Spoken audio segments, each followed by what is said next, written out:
Olá, eu sou Flávia Carvalho e nesse vídeo da miastenia a gente vai dar continuidade à série, finalmente, dos vídeos sobre tipos de miastenia. No terceiro vídeo a gente falou sobre miastenia congênita, a gente começou a falar de miastenia congênita. E nesse vídeo nós vamos terminar essa conversa.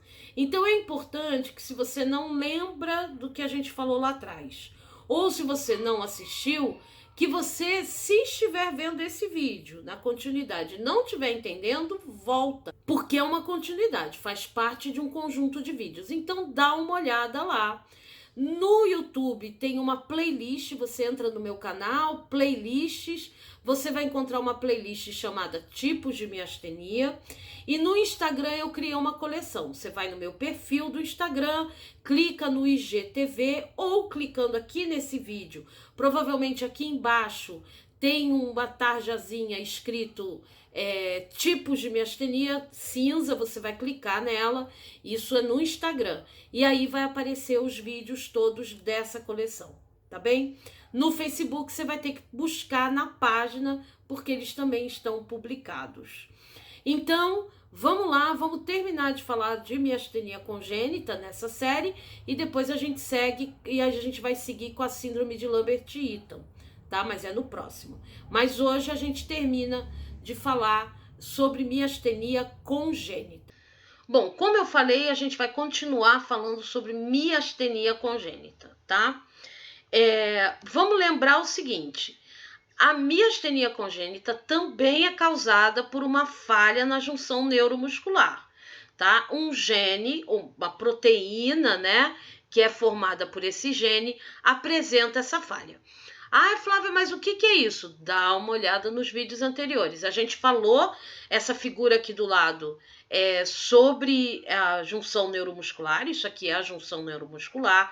A gente falou sobre a junção e a gente falou sobre a questão das proteínas num vídeo anterior, para facilitar o entendimento justamente dessa questão da genética, né, do que é a miastenia congênita. Lembra só que miastenia congênita é causada por uma falha na junção neuromuscular, que é causada por uma falha genética. Não tem anticorpos nessa brincadeira, tá?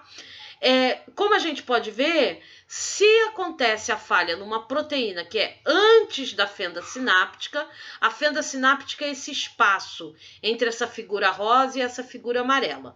A figura amarela é o axiônio motor, é a extremidade de um neurônio. Tá? A figura rosa é a placa motora, é o nosso músculo. Então aqui, se a gente for falar a grosso modo, a gente está falando o neurônio que encontra com o músculo. Esse espaço entre eles é a fenda sináptica. Então, pode ter defeito na miastenia congênita em proteínas antes da fenda sináptica, e que aí eles vão chamar de pré-sináptico, pode ser relacionado à própria fenda, e a gente vai ver isso, é o sináptico, tá? É a miastenia congênita considerada sináptica, ou na placa motora, nas estruturas proteicas de proteína, feito de proteína na placa motora, no músculo, e aí vai ser pós-sináptico. Bom, aí aqui a gente vai dar uma pequena revisão, assim, lembrar algumas coisas e outras coisas que a gente também não falou, mas para a gente entender. Hoje, existem 24 tipos mais conhecidos de miastenia congênita, de falhas genéticas, né? E que eles vão dar nomes aí. Existem outros subtipos, existem falhas que estão em estudo, falhas que não são tão conhecidas, que ainda estão tentando ser entendidas, mas as mais conhecidas são 24, é coisa pra caramba, né? Vamos lembrar que a maioria dos casos eles são percebidos desde a primeira infância, desde bebê, porque a criança já nasce com essa falha no gene, então ela já apresenta, tá? Então normalmente é percebido desde de bebê. Alguns casos só são diagnosticados quando a criança começa a andar, porque aí ela tem dificuldade para andar e vai tentar se entender por que ela tem dificuldade para andar. E aí acaba descobrindo que é miastenia, fraqueza muscular, né, causada por uma falha genética. ou entre a segunda e terceira década de vida. A segunda e a terceira década de vida, aí são casos mais específicos, também a pessoa pode acabar descobrindo, né? Vamos lembrar? Segunda década de vida, entre os 10 e os 20 anos, é a segunda década, e entre os 20 e os 30 anos, a terceira década, só para ajudar, né? Qual é a primeira década? Década de 1 a 10, tá? Todos são muito raros, todos os tipos de miastenia congênita são muito raros. Eu vi um neurologista americano falando, ele é um neuropediatra, né? Então ele cuida de criança da parte neurológica. E ele dizendo que encontrar uma criança com miastenia congênita é como encontrar a sua baleia branca, né? É muito, muito, muito, muito raro, tá? Se ter miastenia graves é raro, ter miastenia congênita é mais raro ainda. Os números são muito menores, tá? Todos os tipos de miastenia congênita são raros, muito raros. E o de miastenia congênita do gene dominante é mais raro ainda. E, Flávia, gene dominante, eu expliquei isso no vídeo anterior, tá? O que era o gene dominante? Porque a gente tem o gene recessivo e o gene dominante. Então, a do tipo do gene dominante, que tem muita gente na família que tem a miastenia, é mais raro ainda. Se você quiser entender isso, olha o vídeo anterior. Elas também são classificadas, como eu falei, como pré-sináptica, sináptica e pós-sináptica. Depende de onde acontece lá na junção neuromuscular, tá? Vamos dar uma olhada aqui. Então, dependendo de onde acontece aqui, na junção neuromuscular, eles vão dizer que é pré-sináptica, sináptica e pós-sináptica. Agora a gente vai ver o nome dessas falhas. E por que eu vou mostrar os nomes? Porque quando você vê o seu exame, que é feito de investigação genética, ele vai investigar justamente esses genes, tá? Essas falhas, que são as mais comuns. Bom, a pré-sináptica, ela é chamada de chat, né? Eles não falam chat não, gente. Eles falam CHAT, tá? Eles falam a sigla. Que é defeito na colina acetiltransferase. O que é isso, Flávia? Lembra que a gente tá falando aqui que a gente tem um neurotransmissor chamado acetilcolina, tá? Acetilcolina. São duas moléculas que se juntam e que formam a acetilcolina. É uma molécula de colina e uma molécula de acetil. Eles se juntam e formam a acetilcolina. As pessoas que têm essa miastenia graves, que eles chamam de CHAT, ela apresenta um defeito justamente numa proteína dessa molécula aqui, da colina, tá? Esse é o defeito. Esse defeito ele pode surgir mais tarde e normalmente depois de um quadro de infecção. Mais tarde, que eu tô falando com uma idade mais avançada. A pessoa tem o defeito, mas ele não é disparado, tá? Ele tá ali no gene. Aí ela tem um quadro de infecção, infeccioso, ele ativa o gatilho desse gene defeituoso. E a pessoa começa a ter os sintomas. A sináptica, o que é o defeito na sináptica? Esse é um tipo muito... eu já vi algumas pessoas com exames dessa, que eles chamam de COLQ ou COLQ, tá? E aí eles falam COLQ, que é a deficiência da acetilcolinesterase, a CHE, tá? A CHE é a acetilcolinesterase. Então, quando a pessoa tem a deficiência, tem esse defeito genético na acetilcolinesterase, eles chamam de COLQ, tá? É o tipo sináptico. Flávia, que loucura é isso? Acetilcolinesterase. Você estava falando de acetilcolina. Lembra que a gente falou que, olha só, eu vou explicar, gente, eu não me importo. O neurônio, né? O neurônio motor, o nervinho lá, ele libera acetilcolina. A acetilcolina vem aqui para um espaço, né? Que é a fenda sináptica, a gente viu lá no desenho, para chegar na placa motora, no músculo, tá aqui, puf. Ele liberou a acetilcolina. A acetilcolina fica aqui, né? Aí, como é que ela faz para ir embora? Às vezes ela se dispersa, uma quantidade se dispersa e sai aqui da fenda, e outra quantidade é quebrada por uma enzima chamada acetilcolinesterase, tá? Essa enzima, ela vem e quebra a acetilcolina que tá ali. Em colina e acetil, novamente. Ela vai quebrar, tá? O que a gente toma? Eu tomo um remédio anticolineesterásico. Eu tomo o Mexinon. O Mexinon faz o quê? Bloqueia a acetilcolinesterase. Bloqueia essa enzima, que é para eu ter mais acetilcolina aqui, tá? Lembra disso? A acetilcolinesterase é aquela enzima que vem e tira a acetilcolina dali. Então, a gente toma o Mexinon para ela não trabalhar, para ela ficar quietinha lá no canto dela. Essas pessoas que têm a COLC, na verdade, elas vêm com um problema nessa enzima. Enzima, lembra, enzima é uma proteína, tá? É que ela tem um funcionamento diferente, a gente chama de enzima, mas é uma proteína. Então, tem um gene ali nessa proteína que ele não está funcionando direito. E aí, essa pessoa já não tem essa enzima para tirar a acetilcolina da fenda sináptica. Então, ela já não tem essa enzima para tirar a acetilcolina da fenda sináptica. E o que acontece? Como ela não tem problema nos receptores, não tem nada, o dela funciona normal, ela fica com excesso de acetilcolina.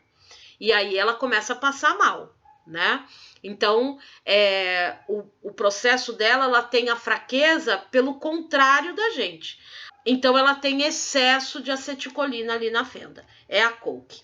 Bom, as pós-sinápticas. Essas todas são raras, tá? Mas a CHT, a COLC são mais raras ainda do que as pós-sinápticas. As pós-sinápticas, elas representam 88% dos casos, tá? Normalmente são pós-sinápticas. É a deficiência, que é a forma mais comum do receptor de acetilcolina. Eles representam o receptor por essa sigla, ACHR. Os receptores da acetilcolina têm um defeito. A gente tem um defeito que é causado por a gente que eu tô falando, quem tem miastenia graves, como eu. O defeito é causado por um anticorpo que ataca o receptor. Essa pessoa que tem a miastenia congênita do tipo deficiência de ACHR, de receptor de acetilcolina, ela já vem com uma proteína ali com problema, dando defeito, tá? Uma falha, né? Eles falam mais falha do que defeito. Existe um outro tipo ainda pós-sináptica, que eles chamam de RAPSIN, e uma outra também muito famosa, muita gente tem, é a DOX7.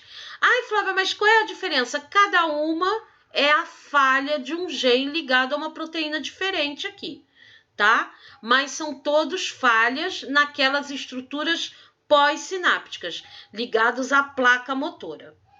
Bom, e existem os famosos defeitos genéticos lá, cinéticos.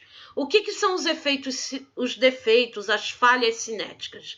É que a pessoa apresenta uma falha numa proteína dos receptores que causam um defeito na velocidade em que a reação química vai acontecer. Que reação química?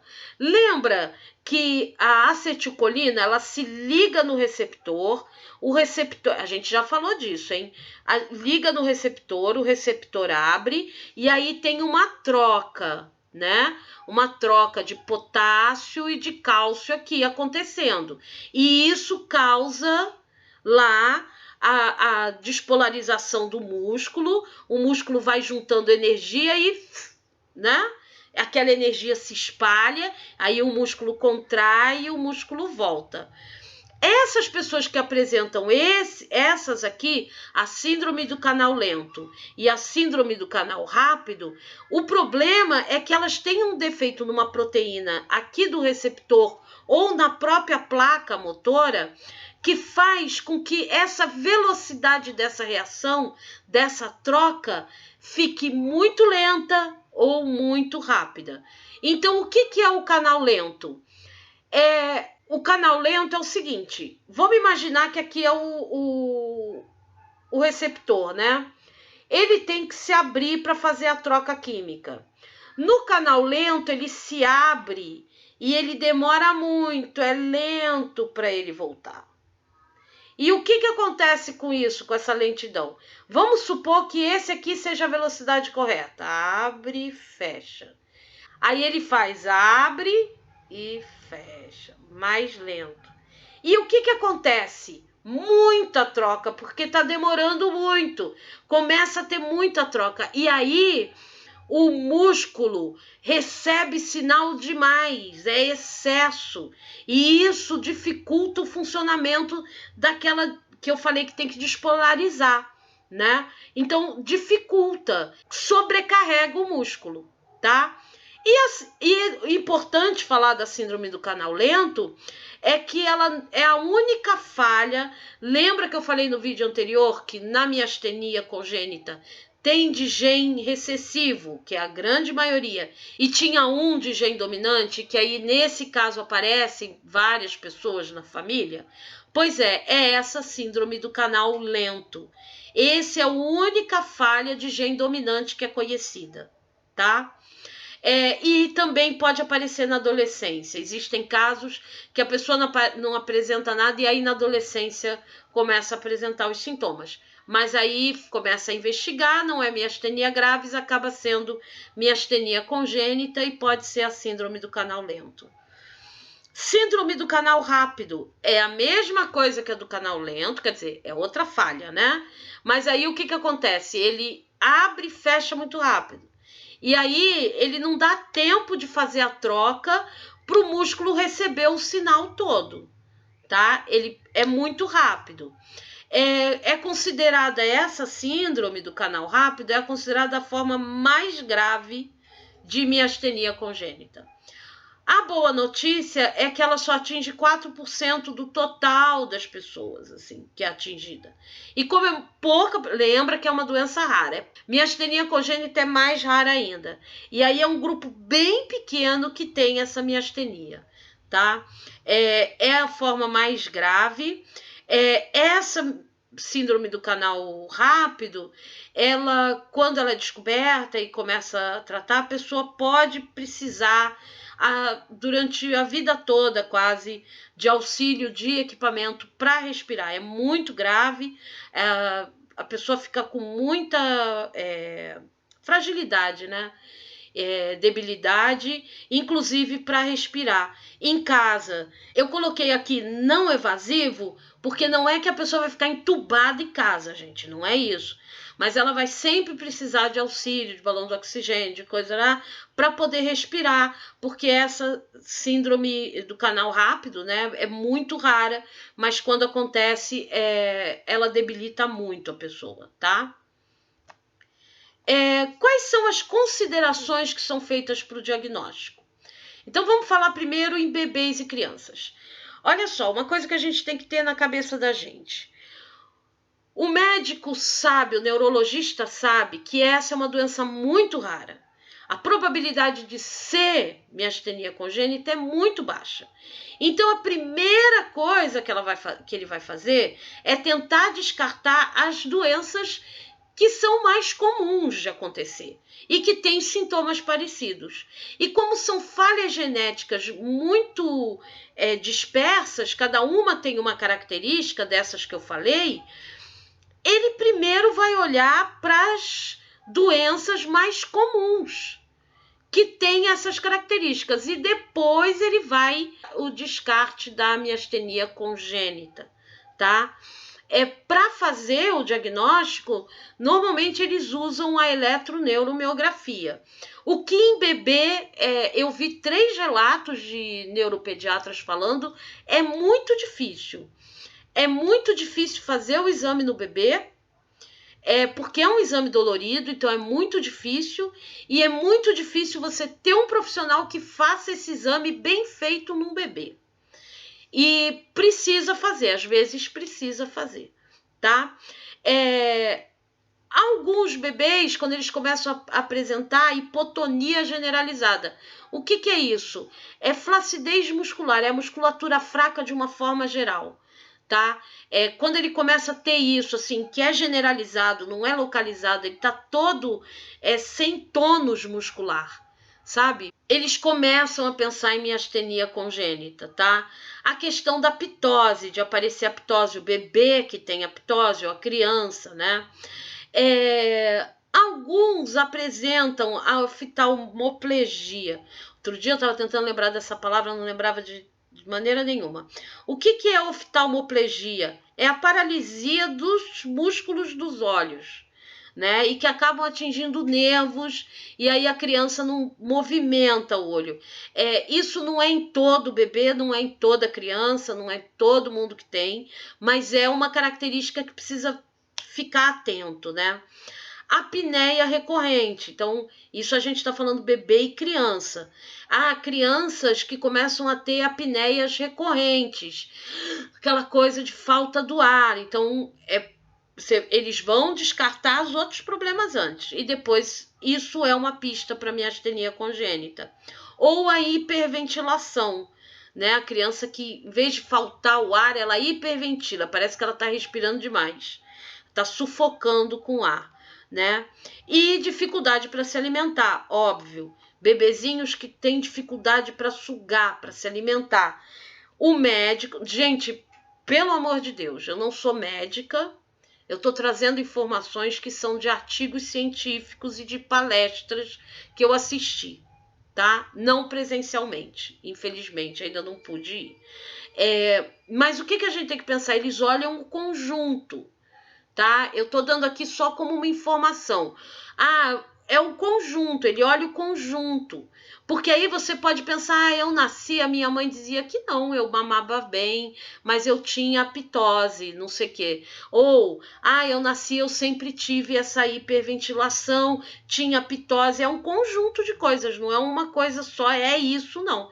Porque existem milhares de patologias de outras doenças que têm também essas características. Por isso é difícil o diagnóstico, tá? Em bebês e crianças, e aí são coisas menos comuns, tá? E são mais síndromes específicas, assim. É a fraqueza dos músculos bulbares,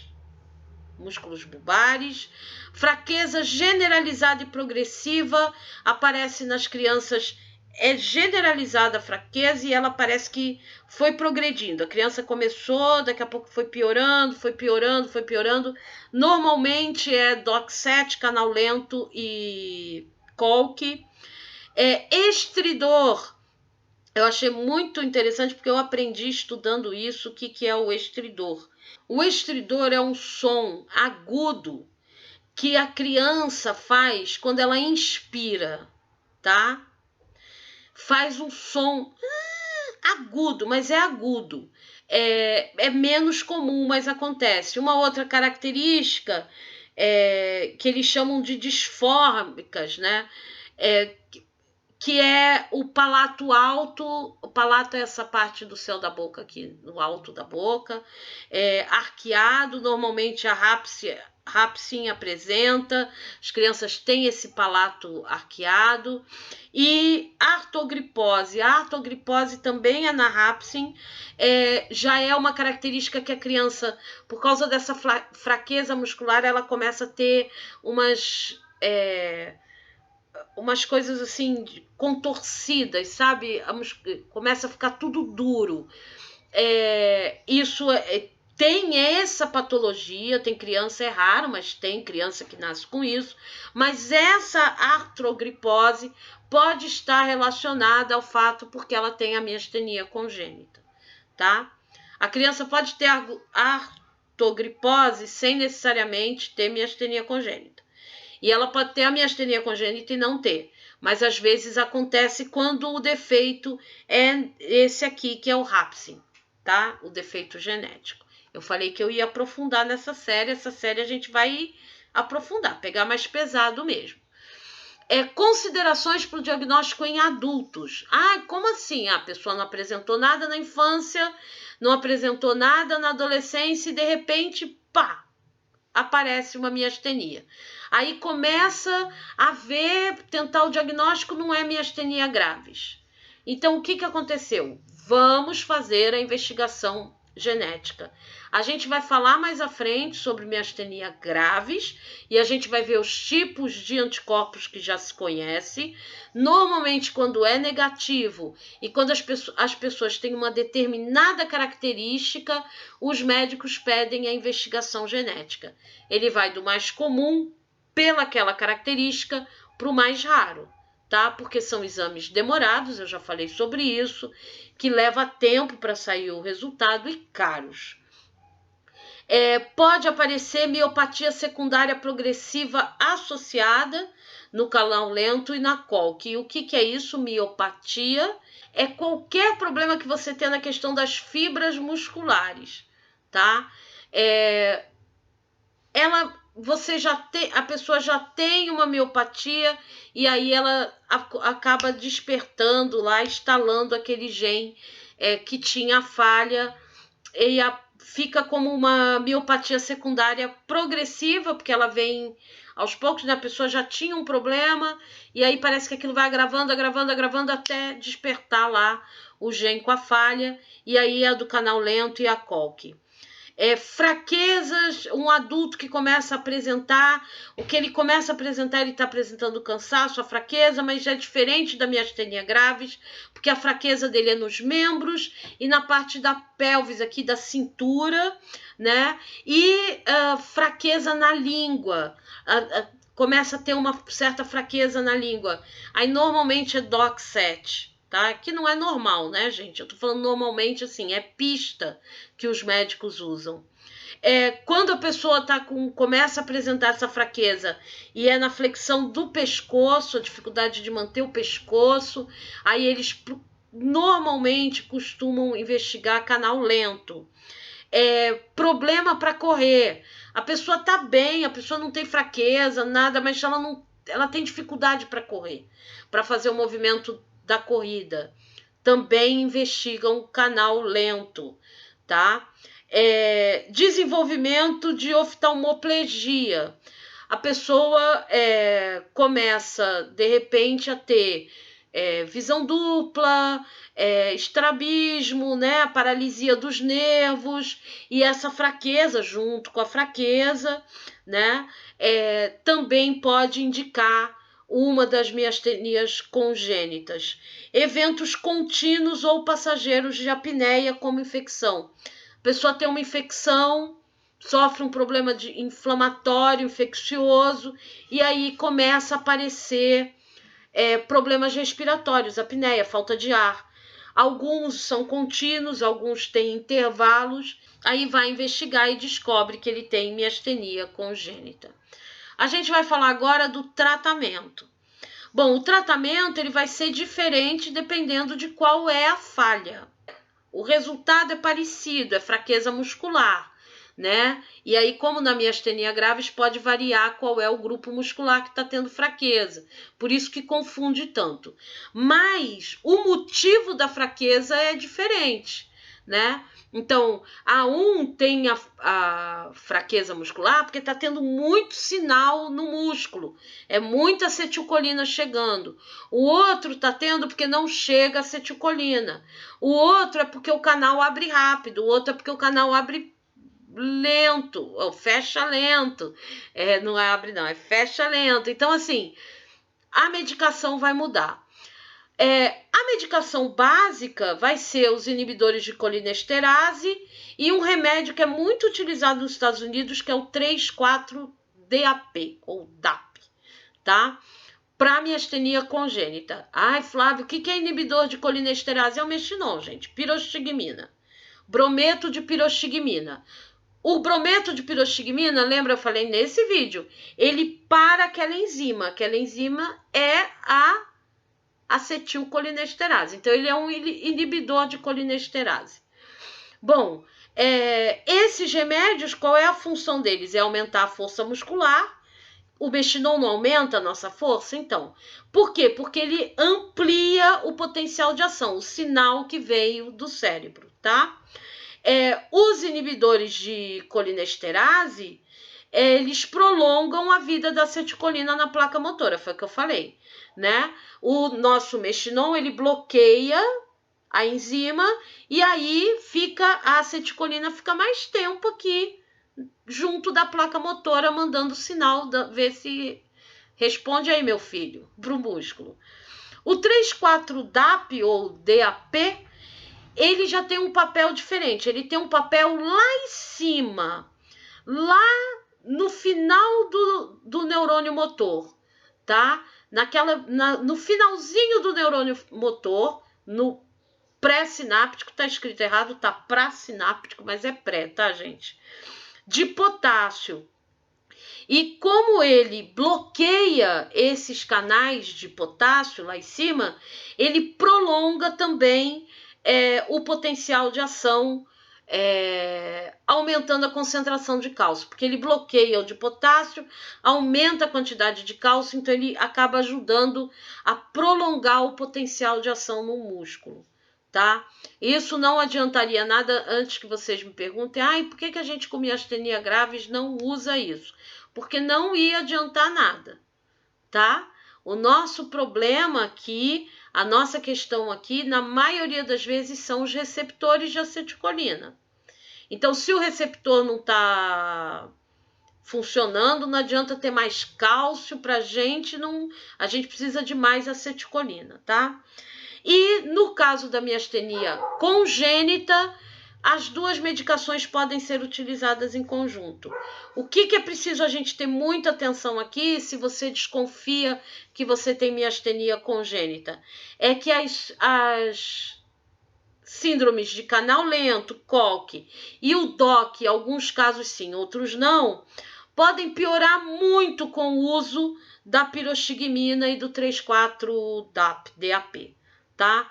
Com o uso do mexidão. Então, aí você pega aquela pessoa que está investigando, toma o mexidão e fica péssimo, péssimo.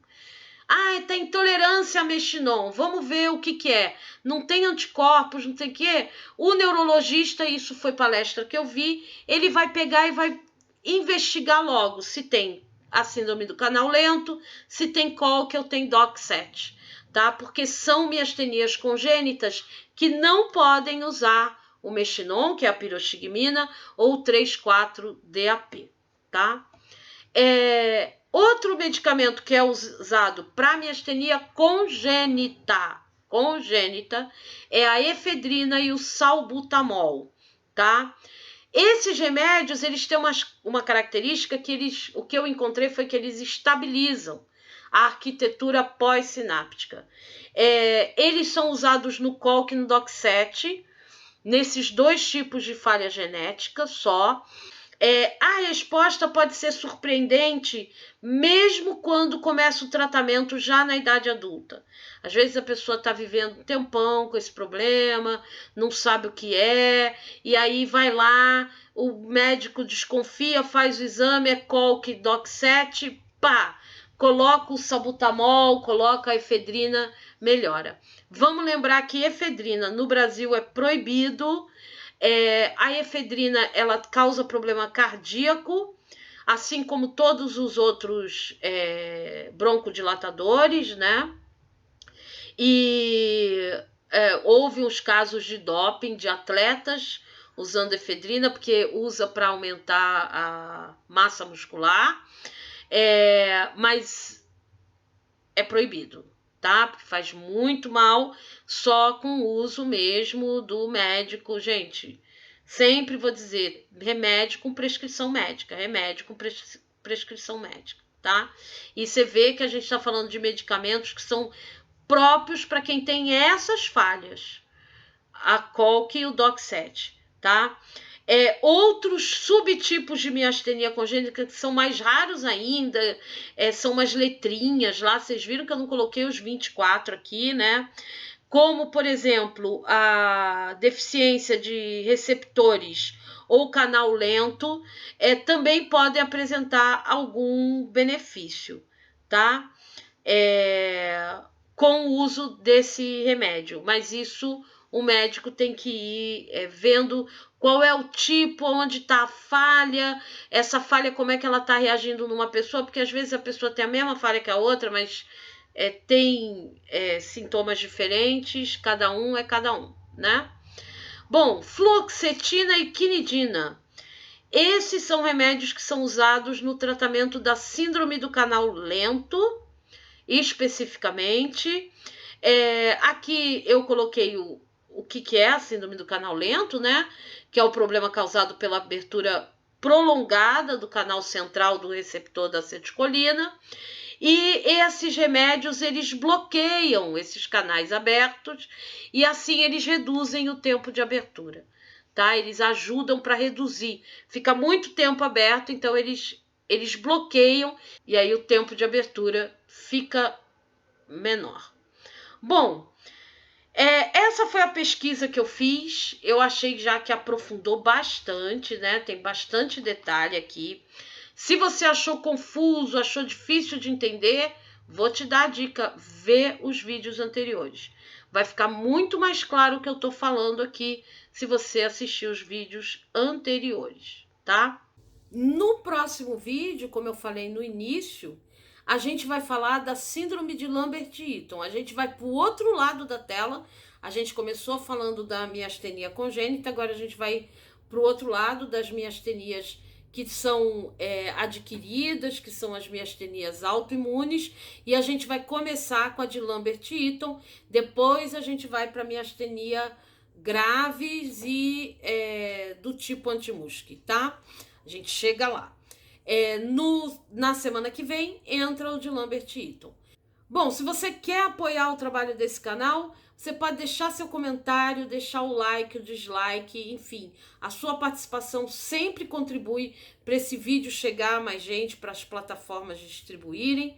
Você pode ajudar também se inscrevendo no canal do YouTube, me seguindo no Instagram e a página no Facebook. Todos serão muito bem-vindos. E se você quer contribuir de uma outra maneira, para eu poder ter melhores equipamentos, essas são as minhas ideias, assim, melhores equipamentos, ter alguém que possa trabalhar editando os vídeos para me dar mais tempo de produzir mais material, você pode também me ajudar no Apoia-se do canal.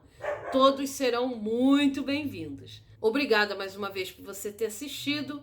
Um grande abraço, se cuida, fica bem e até o próximo!